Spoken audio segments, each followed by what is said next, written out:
intendente es el nombre que se le da en nuestro país al jefe del Ejecutivo Municipal de los municipios.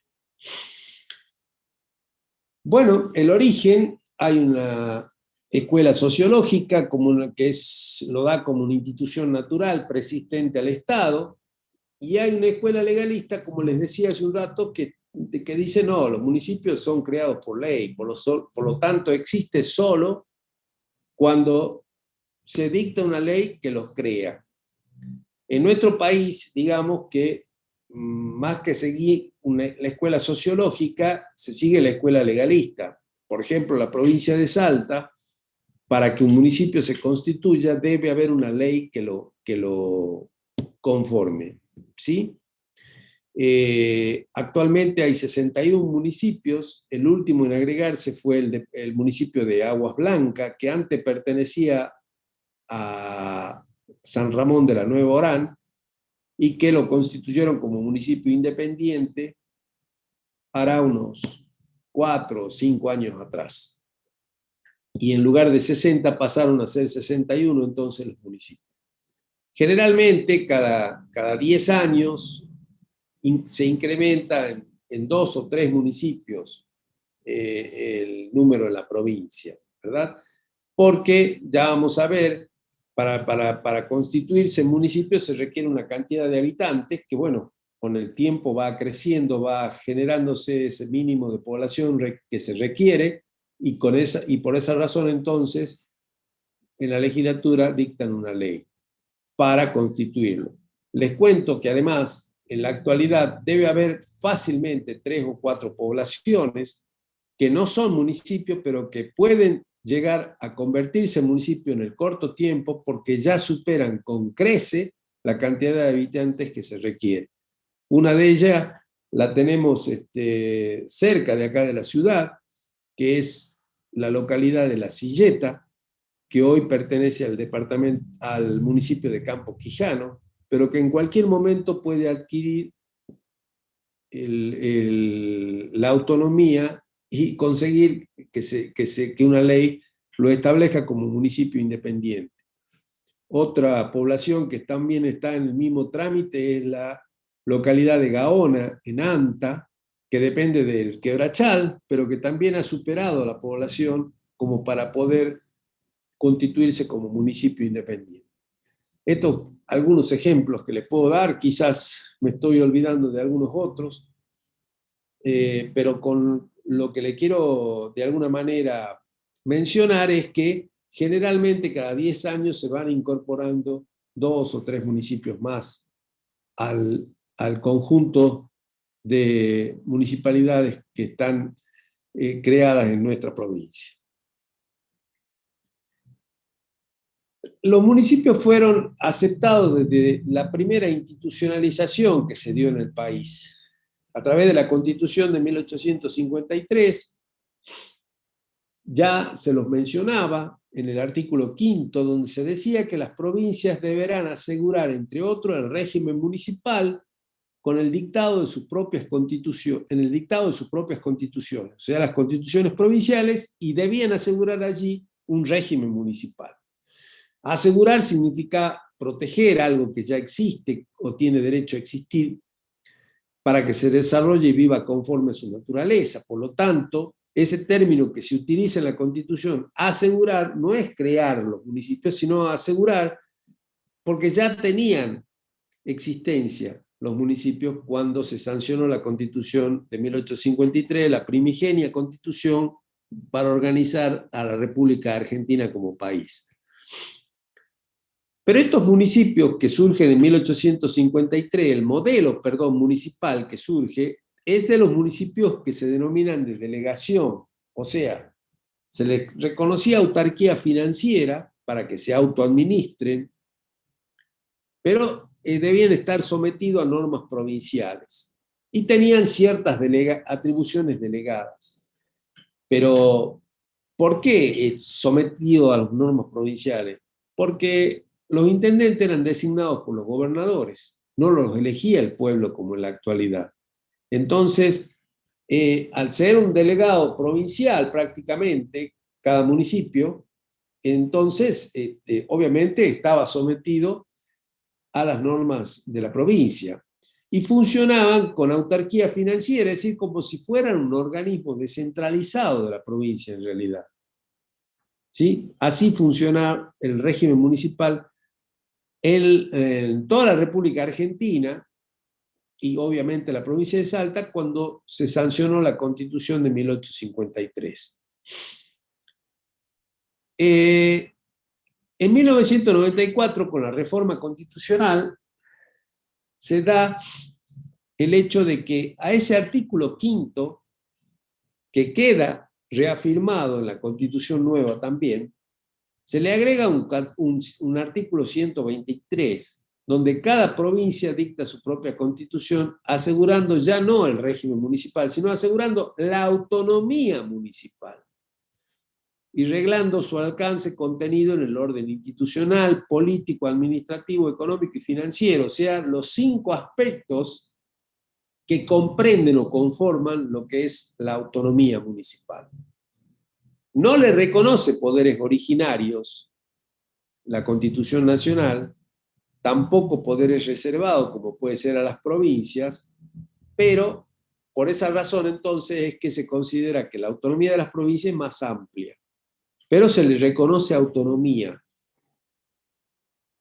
Esto que sucede en el año 1994 tiene una historia de larga data que comienza precisamente a fines del siglo XIX, poco tiempo después de la sanción de la Constitución de 1853, donde comienzan a elaborarse teorías autonomistas municipales, fundamentalmente por la doctrina y jurisprudencia cordobesa, que fue la primera que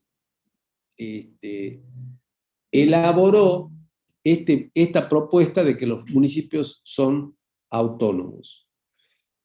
¿Qué significan los entes autónomos y qué significan los entes autárquicos? Los entes autónomos, recordemos, esto es derecho administrativo, una suerte de repaso de lo que ustedes se supone ya tienen estudiado y aprobado.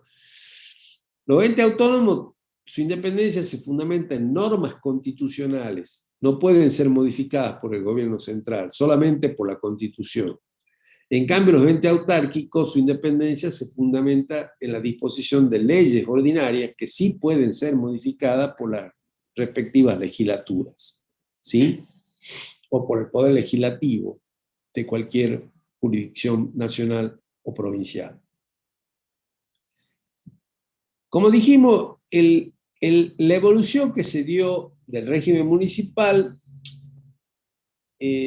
fue una lucha doctrinaria inicialmente, aun cuando hubo un fallo de la Corte Suprema de Justicia de la Nación, Ferrocarril Sud contra Municipalidad de La Plata, que reafirma este concepto en 1911 de la autarquía municipal, no reconociéndole autonomía y sí una fuerte dependencia de las provincias. Allí, cuando se hace este fallo, que de alguna manera sirve para que se reafirme este sentido de la autarquía que regía a partir de la Constitución de 1853, comienzan a confrontar dos concepciones normativas claramente diferenciadas. Una que la encabezaba la provincia de Córdoba, de autonomía, en pro de la autonomía municipal, y otra la provincia de Buenos Aires en pos de reafirmar este fallo de la Corte de que los municipios son autárquicos y debían someterse total y absolutamente a las reglas que las provincias fijaban en ese sentido. Pero también hubo, a partir de los años 70 en el mundo, todo un impulso a las ciudades a nivel mundial, de tal forma que comenzó a reivindicar la autonomía para los municipios. Al mismo tiempo que sucedía esto, en la década del 80, cuando vuelve la democracia a nuestro país, luego del proceso militar, asume Alfonsín la presidencia, al poco tiempo, en las distintas provincias se fueron dando reformas constitucionales provinciales. De hecho, acá en Salta sucedió una de ellas en el año 1986. Y en todas esas constituciones provinciales reformadas se fue instalando la necesidad de dictar por los municipios con cierta envergadura, digamos, con una determinada cantidad de población, cartas municipales, una suerte de constitución de tercer grado. La carta municipal, la carta orgánica municipal, equivale a lo que es una constitución nacional y provincial para el ámbito municipal. Y así entonces hubo todo un desarrollo y evolución en el régimen municipal, como les digo, desde los años 70 hasta los años 90, que posibilitó entonces que en la reforma del 94 se establezca este sentido de la autonomía municipal. Con la reforma constitución provincial, carta orgánica, y en el año 91 se dicta un fallo de la Corte Suprema, que es la causa Riva de Marángela contra la Municipalidad de Rosario, donde la Corte Suprema modifica sustancialmente el tema de la autarquía y establece la autonomía municipal a través de ese fallo, lo cual genera un antecedente para la reforma constitucional del 94 a nivel nacional bastante significativo e importante, el cual obviamente luego es tenido en cuenta para ese cambio tan sustancial que se da con la reforma constitucional nacional. ¿Hasta acá alguna consulta? No, contador, ninguna pregunta por el momento. Bueno. Sí, acá Analía Chauque pregunta a qué hace referencia cuando menciona que hay dos concepciones normativas. Esas dos concepciones normativas surgieron allá por principios del siglo XX, luego de ese fallo que hubo de la Corte en 1911, Ferrocarril Sud contra la Municipalidad de La Plata. Y esas dos concepciones normativas, como dije, una encabezada por la provincia de Córdoba, impulsaba la autonomía de los municipios, y otra, comandada por la provincia de Buenos Aires, que afirmaba la autarquía, o sea, la dependencia de los municipios hacia las provincias.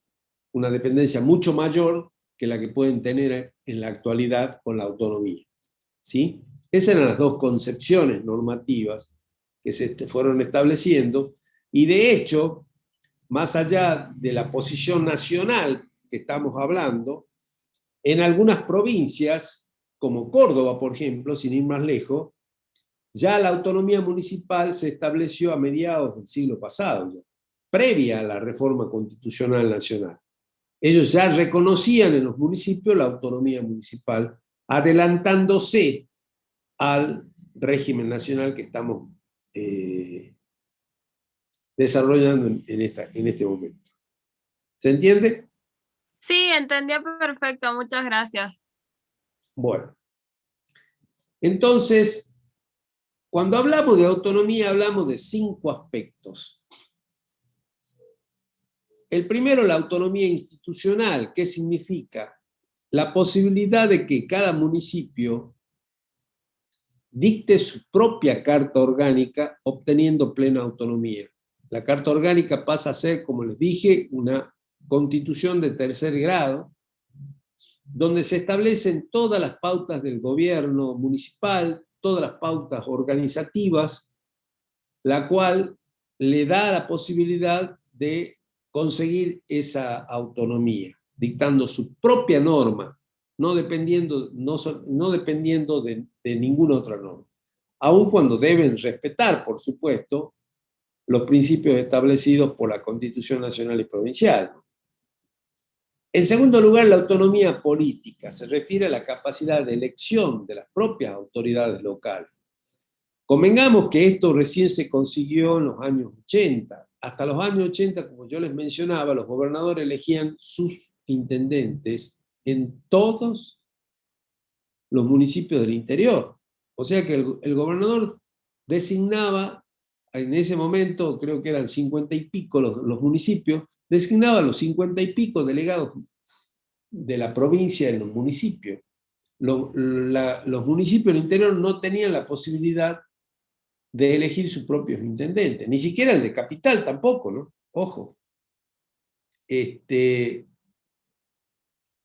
Está luego el concepto de la autonomía administrativa, que se refiere fundamentalmente a la capacidad de gestionar servicios públicos, obras públicas, designar su propio personal, además, ¿sí?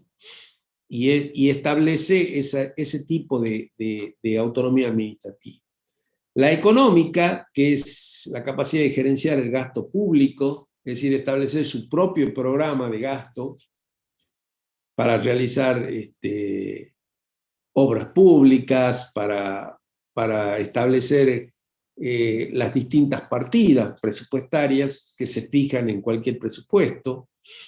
Y por último, la financiera, que se refiere a la posibilidad de establecer y recaudar tributos en general y manejar sus propias cuentas bancarias, sus propias finanzas. Estos son los 5 aspectos. Contador, hay una consulta. Sí. Cuando hace mención a lo que es autonomía económica, habla de usted de la capacidad de gerenciar el gasto público. ¿Existe alguna limitación?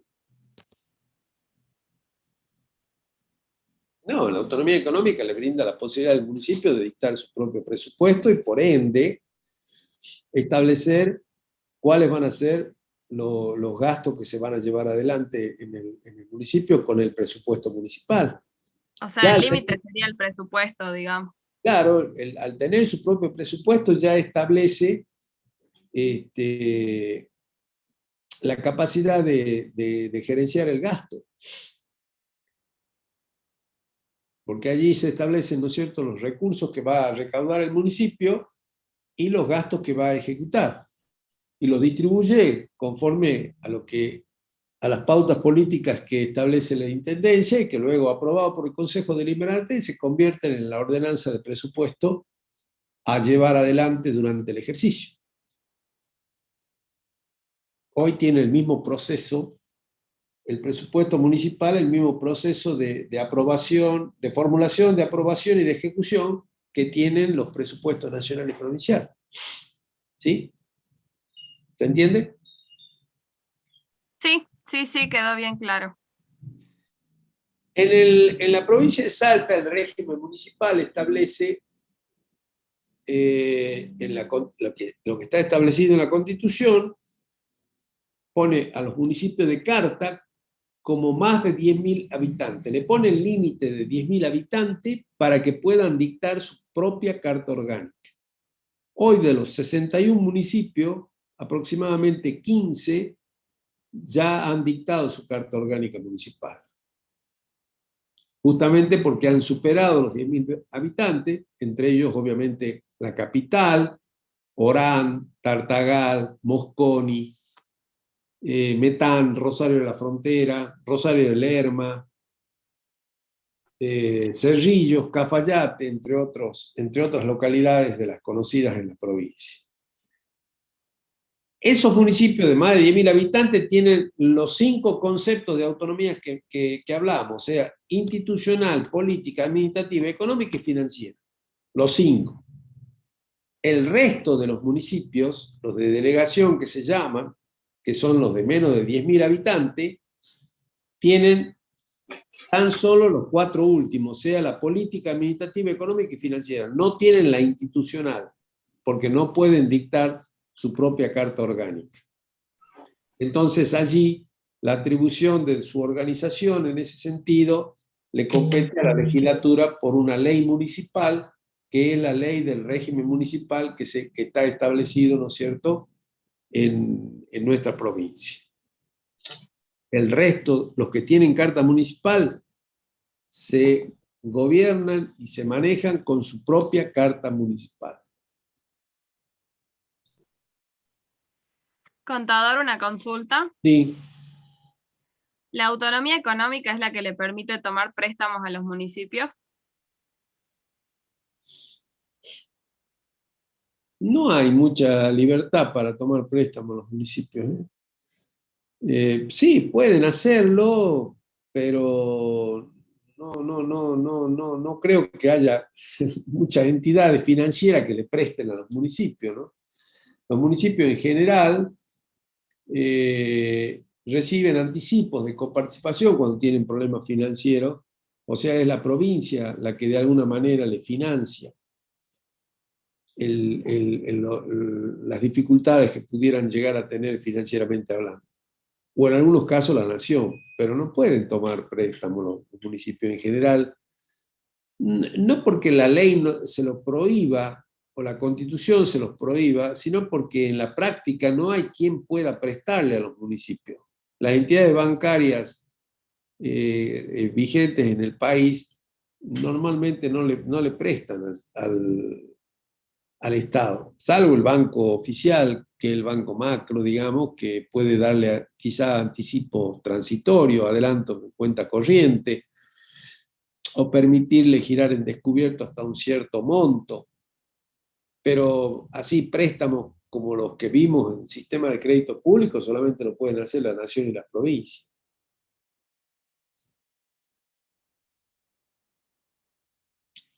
¿Algo más?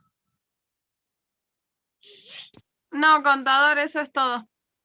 Bueno, las condiciones y requisitos para constituir un municipio, según la Constitución provincial, se requiere una población permanente de 1.500 habitantes y una ley a tal efecto. Este requisito es el que yo les comentaba, que algunas poblaciones ya lo han superado, como las que le mencioné, y probablemente haya otras que también ya lo están superando, ¿no? Me decían que lo que acá en la capital se llama San Luis, que ocupa varios pobladitos ahí, varios barrios, Villa Rebeca y demás, toda esa zona ya tiene también más de 1.500 habitantes, con lo cual en cualquier momento va a pedir también independizarse de la capital y formar su propio municipio, ¿no? Como lo hizo San Lorenzo en su momento, como lo hizo Vaqueros en su momento.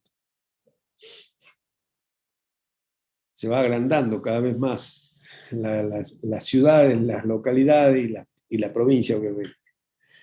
Los municipios existentes a la fecha de sanción de la Constitución, dice, continúan revistiendo el carácter de tal. Esto fue un artículo que se sancionó en la Constitución del 98, la Constitución provincial, hoy vigente, y que tomó para sí los preceptos estos que mencionábamos de la Constitución Nacional. O sea, se hizo eco de la Constitución Nacional y dictó un régimen municipal, la nueva Constitución de la provincia de Salta del año 98, acorde a la autonomía que establecía la nación. Cosa que yo creo que va a quedar, aun cuando ahora se menciona también la posibilidad de una nueva reforma, el tema municipal no está incluido en ese tema, no el tema municipal, perdón, sino este tema de la institucionalidad de los municipios no está incluido. Lo que está incluido es la posibilidad de negarle a los intendentes tener una reelección indefinida, digamos, ¿cierto? Sino acotarle tan solo a 2 periodos. La delimitación de la jurisdicción municipal, según la Constitución, es facultad de la legislatura, es la que establece cuál es el ejido municipal, o sea, cuál es el nivel de contención que tiene ese municipio, ¿sí? Los límites. Y los municipios pueden establecer delegaciones municipales, que es lo que sucede en todas estas localidades grandes que yo les mencionaba. Por ejemplo, en San Luis hay una delegación municipal de la capital, en La Silleta hay una delegación municipal de Campo Quijano, por ejemplo. El gobierno municipal está compuesto por un departamento ejecutivo a cargo de un intendente y un consejo deliberante sobre una base poblacional donde hasta 5.000 habitantes tiene 3 concejales, hasta 10.000 5 concejales, hasta 20.000 7 concejales, hasta 50.000 9 concejales, y de allí en adelante 11 concejales más uno por cada 40.000 habitantes. En este sentido, también está desactualizado este principio que establece la Constitución para la cantidad de concejales. La capital, en realidad, tiene 21 en este momento, lo tiene desde hace ya más de 20 años, y les puedo asegurar que por población hoy debería tener 25 concejales, conforme a lo que establece esta Constitución, ¿no? Pero bueno, no se actualizó. El control de la hacienda municipal, estuvimos viendo control en las últimas semanas, y el control en función de la Constitución Nacional, de la Constitución Provincial, que reconoce la autonomía, la facultad de crear órganos de control que lo da la Constitución sería, digamos, está muy claro. La autonomía, los municipios tienen la autonomía para fijar por carta orgánica sus propios órganos de control. Sin embargo, el artículo 169 de la Constitución contradice esta situación y afirma que la Auditoría General de la provincia va a hacer control externo de la jurisdicción provincial y municipal. ¿Se acuerdan que lo veíamos en la clase pasada? Con lo cual, entra en conflicto normativo, digamos, el 169, que fija la auditoría, y el 176, que le permite a los municipios de más de 10.000 habitantes dictar su propia carta orgánica y en esa carta orgánica establecer su propio órgano de control. Con lo cual, digamos, no está resuelto. Esperemos que esta nueva constitución que se va a sancionar o esta reforma que se quiere establecer resuelva ese principio tan básico que es evitar la confrontación de dos normas de la propia Constitución, ¿no es cierto? Como es la que sucede en este momento entre el 169 y el 176. En ese sentido, los invito a leer esos artículos a los fines de que ustedes mismos puedan entender esa situación que yo les estoy comentando. En la capital, la Carta Orgánica tiene una serie una estructura que tienen casi la mayoría de las cartas orgánicas municipales vigentes en los municipios del interior, donde, bueno, tienen una organización estructurada de la forma en que figura en la placa, digamos, donde se establece la naturaleza, las funciones municipales,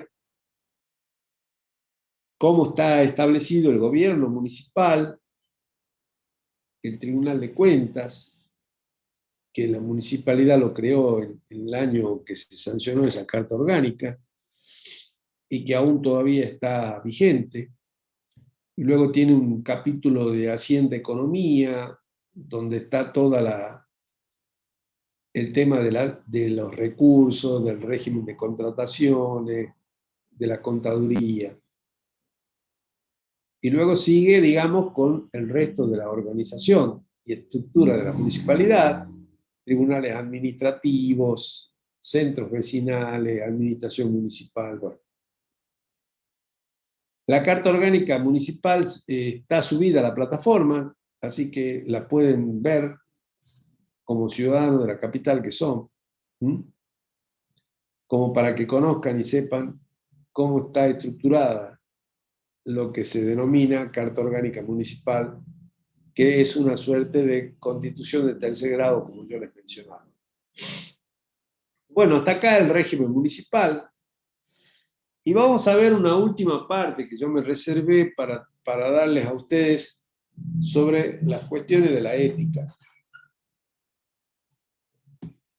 que considero importante mencionárselas, recalcarles quizás, y sugerirles que no pierdan el día que se reciban fundamentalmente la posibilidad de tener presente los principios éticos para desenvolverse en la profesión en general. Hay un viejo dicho que dice que justamente alguien que se guía por los principios éticos seguramente va a funcionar adecuadamente en todos los campos, ¿verdad? Bueno, la ética es una parte de la filosofía que trata de la moral y de la obligación del hombre,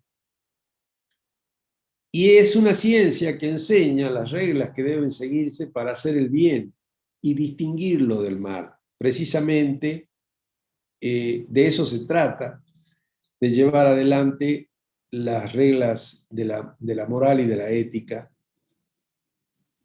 para cualquier tipo de actividad que se desarrolle. Se supone que además la ética tiene como objetivo la búsqueda de la mejor vida para cada uno que puede vivir, la fijación de una serie de contenidos morales y reglas básicas de convivencia.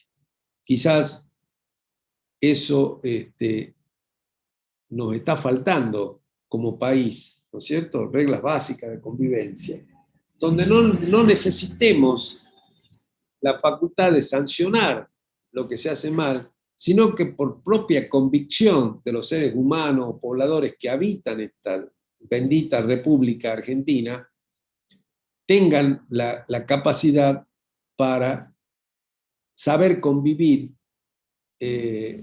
sin la posibilidad, insisto, de que lo sancionen, sino simplemente por el hecho de ser un ciudadano más que vive en esta ciudad o en esta provincia o en este país. Para ello, bueno, obviamente se necesita fundamentalmente llevar adelante todos los valores que se deben tener en cuenta, sobre todo en la gestión pública, cuando se es funcionario público. Y algunos de esos valores son estos, por ejemplo, para recalcarlos y para resaltarlos: la objetividad, la transparencia, la imparcialidad en el trato a todos los ciudadanos, sin distinción de sexo, raza, nombres y demás, y la profesionalidad en la atención y el servicio por parte de los servidores públicos. De eso se trata precisamente los valores a rescatar dentro de lo que se denomina la ética pública, que es la ética aplicada a quienes desempeñan tareas en el Estado, o sea, a quienes desempeñan esas tareas como funcionario público, en definitiva. La ética pública tiene un origen, obviamente, en lo público, que surgió, como yo les vengo mencionando cuando hablo del Estado, ¿no es cierto?, allá por el siglo XVIII, donde se creó lo público, la hacienda pública, el Estado y la organización que hoy tiene en el mundo entero, ¿no es cierto?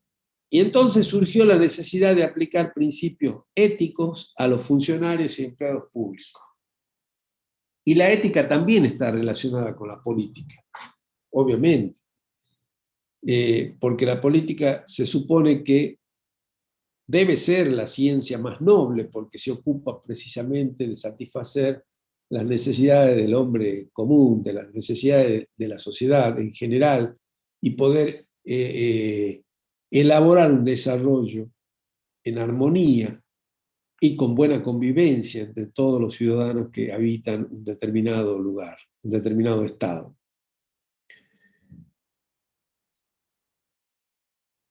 Las desviaciones éticas se supone que son conceptos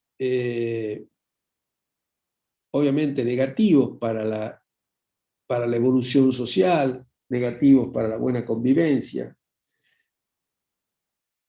Y hay un profesor muy conocido en el ámbito precisamente del estudio de estos temas, Jorge Etkin, que menciona que los conceptos que indican desviaciones éticas son estos tres que se mencionan en la placa. El vacío ético, que tiene que ver cuando quienes deciden no responden por sus actos y hay impunidad. Es decir, que es un poco lo que nos pasa a los argentinos, ¿no es cierto? No hay sanción por quienes cometen infracciones, irregularidades o ilícitos. Hay impunidad. Entonces hay todo un vacío ético en la sociedad. La sociedad no entiende ni comprende de mejor forma cómo es el funcionamiento de estos valores cuando quienes tienen la obligación de establecer las pautas de sanción para quienes contradicen estos principios éticos, no lo hacen. Y se instala esto tan doloroso que es la impunidad. También la dualidad ética, cuando hay hipocresía o falsedad ideológica, ¿no es cierto?, de quienes de alguna manera acceden a los cargos públicos mintiéndole a la gente, prometiéndole cosas que no se van a cumplir y que terminan obviamente desvirtuando absolutamente todo el sentido de la política y haciendo sentir a la gente, digamos, toda una contradicción en contra de esa ciencia, como les digo yo, la política, que debería ser la ciencia más noble. Se supone que además debe ser la ciencia más noble. Y después la ética mínima, que es cuando se sigue valores o principios simplemente por conveniencia. Es decir, cuando una persona tiene características o su propia naturaleza y sus propias convicciones son de un determinado calibre, pero resulta que se mete en un partido político o se incorpora en un movimiento político que contradice absolutamente todo su pensamiento. Y lo hace simplemente porque ese partido está en el poder y lo hace simplemente por conveniencia. Estos son, digamos, los tres conceptos que indican desviaciones éticas. Y las propuestas para una buena dirección ética dada por el propio Etkin, tiene que ver con la voluntad política, fundamentalmente. Debe haber una voluntad política para caminar en una dirección ética, ¿verdad? Debe haber independencia del Poder Judicial, debe haber independencia de los órganos de control, transparencia en los actos de gobierno. La educación, además, en el plano de los principios, los valores, la responsabilidad social del sector público y el respeto a las libertades en democracia debe ser prioritario. Se le debe enseñar esto precisamente a los alumnos de la primaria, de la secundaria, de la universidad. Los principios, los valores, la responsabilidad social que tenemos todos los ciudadanos que habitamos en una determinada comunidad. La formación profesional para el ejercicio de la función pública, es decir, debemos estar preparados para estar en la función pública, porque quizás el primer acto de corrupción, como bien se dice, ¿no es cierto?, es aceptar un cargo para el que no se está preparado. Y después desarrollar formas participativas de representación de las demandas, de los intereses de los distintos actores sociales, tratando de hacer inclusive la convivencia en la sociedad más tolerante, de aceptación de los unos a los otros y no esta guerra suerte campal que hay con la famosa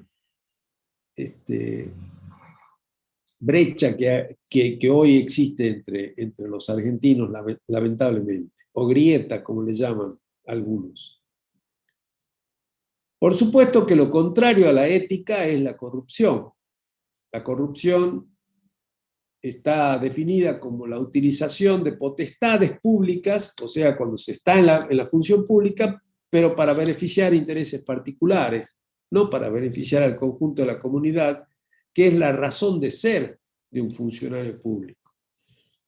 Pero hay que tener en cuenta que en la corrupción hay tres sujetos siempre.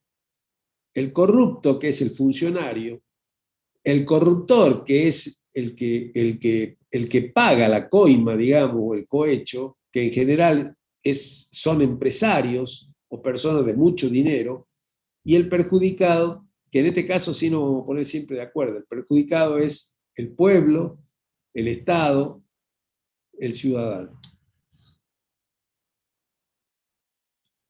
¿Cuáles son las condiciones que impulsan la corrupción? En primer lugar, las formas autoritarias de gobierno.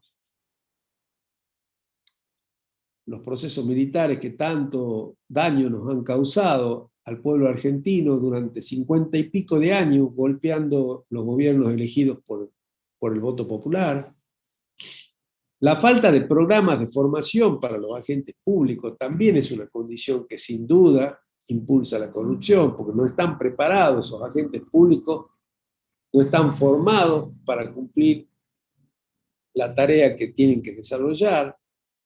La impunidad de los funcionarios, la falta de controles, la concentración del poder, la dependencia del gobierno respecto a grupos de interés, es decir, la dependencia del gobierno a sectores económicos poderosos, que en definitiva terminan dominando políticamente al propio gobierno.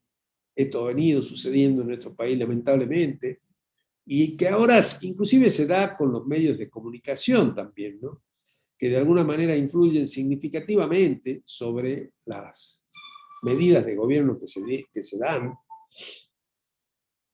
El peso del partido gobernante, las formas jurídicas complicadas y oscuras, contrario a la transparencia precisamente,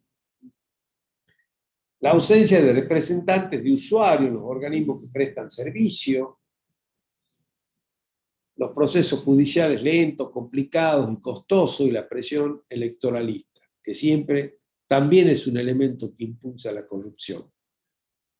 Como verán, es una suerte de denunciación de temas que pueden de alguna forma ser considerados impulsores de la corrupción y que tienen mucho que ver con la realidad quizás que nos toca vivir a los argentinos y a los sudamericanos en general.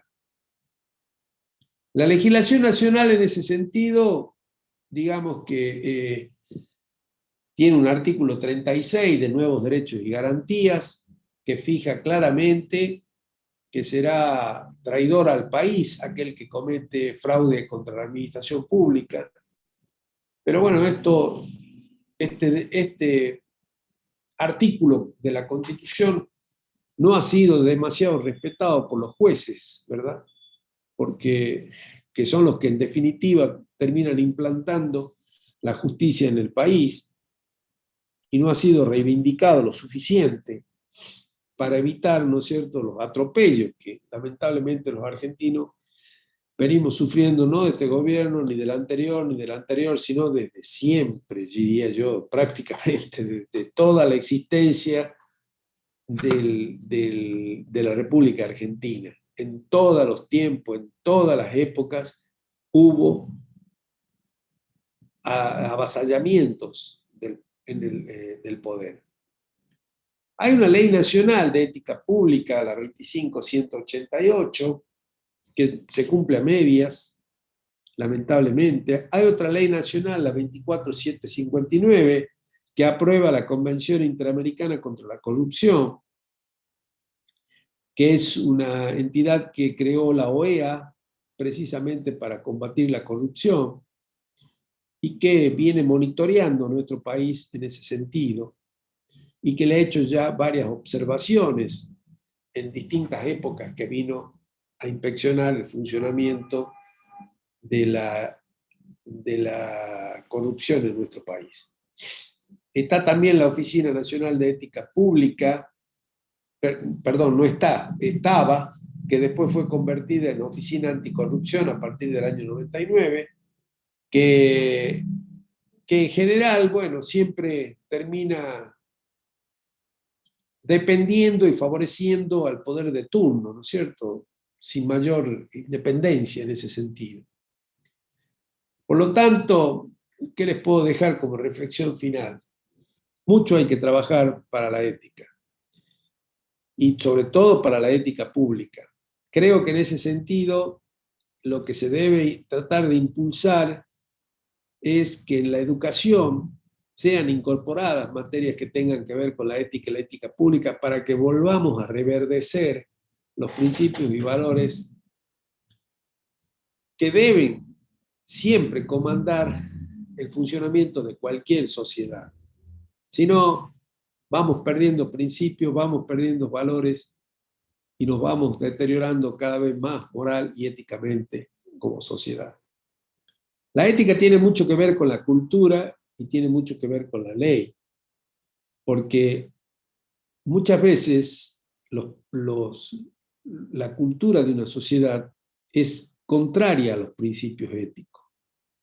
Y muchas veces las leyes, que deberían ser ecos precisamente de los principios éticos, contradicen también esos principios, con lo cual se generan conflictos entre la ley y la ética, o la cultura y la ética, que traen consecuencias serias en una sociedad. Y creo que nosotros en la Argentina estamos con esa dificultad, con contradicciones que hay entre la ética y la cultura, y la ética y la ley.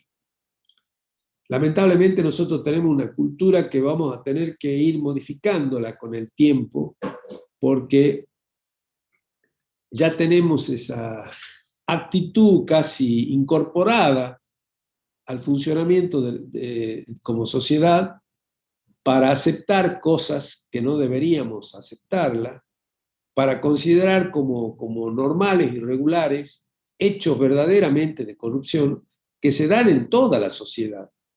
Por eso yo siempre digo que los políticos en la Argentina no salen de Marte ni vienen de Júpiter, salen de la propia sociedad, y es la sociedad la que está enferma, es la sociedad la que está con graves problemas éticos, morales, porque tiene una cultura, lamentablemente, desarrollada fundamentalmente en los últimos tiempos, total y absolutamente contrario a la ética, y que además no respeta las normas legales, ambas cosas. Con respecto al tema de la democracia y los derechos humanos, sucedió lo mismo. Durante muy largo tiempo, nuestra sociedad argentina vivió en contra de la democracia, en dictaduras militares, y tampoco respetando los derechos humanos. Y ustedes saben muy bien que la ética aplicada en el funcionamiento social y político de un país debe estar íntimamente relacionada a la democracia, que se supone que es el gobierno del pueblo, por el pueblo y para el pueblo, y de los derechos humanos, que son aquellos principios elementales de convivencia social que se establecieron por la Organización de las Naciones Unidas luego de la Segunda Guerra Mundial, y que fijan principios o derechos elementales de los seres humanos. Bueno, esto le dejo como una reflexión final entonces. Con esto culminamos el año lectivo 2021.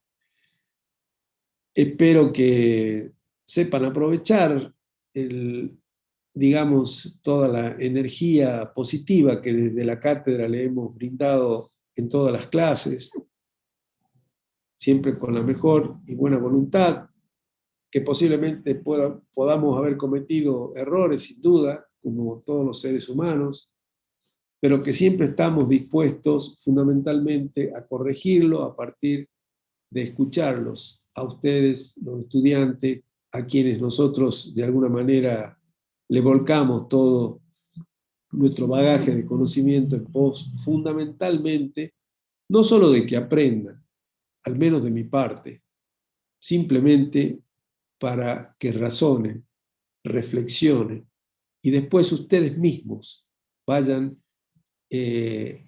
haciendo surgir sus propios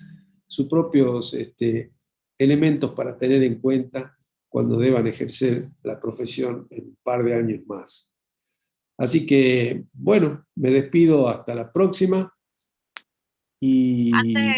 Antes de que termine la clase, la bibliografía para el tema de municipios es un apunte de la cátedra que está en la plataforma Moodle. Sí, exactamente. Y sobre ética, en mi libro tienen bastante, tengo un capítulo entero dedicado a esto. Si lo quieren leer, va a venir bien. Le va a venir bien seguramente. No sé si les quedó alguna consulta. Hicieron una consulta sobre la modalidad de los parciales. Va a ser similar a los primeros parciales, tanto teórico como práctico. Sí, sí. No tenemos otra forma, además, chicos. No hay otra forma. No tenemos. No podemos inventar más nuevos ya. Así que va a ser una modalidad similar. Vamos a trabajar con la Moodle. Vamos a tener, ¿no es cierto?, las pantallas de Zoom para controlarnos y verificar que todo funcione adecuadamente. Y bueno, hasta que se vaya inventando cosas nuevas, seguiremos utilizando esta metodología. O hasta que podamos volver de nuevo a la presencialidad. Sí. Los horarios que se pasaron de los parciales ya son definitivos, no se pueden cambiar. Sí, sí. A las 18 horas, el examen práctico el jueves 8 de julio. Y a las 10 horas, el examen teórico el jueves 8 de julio. Tal cual.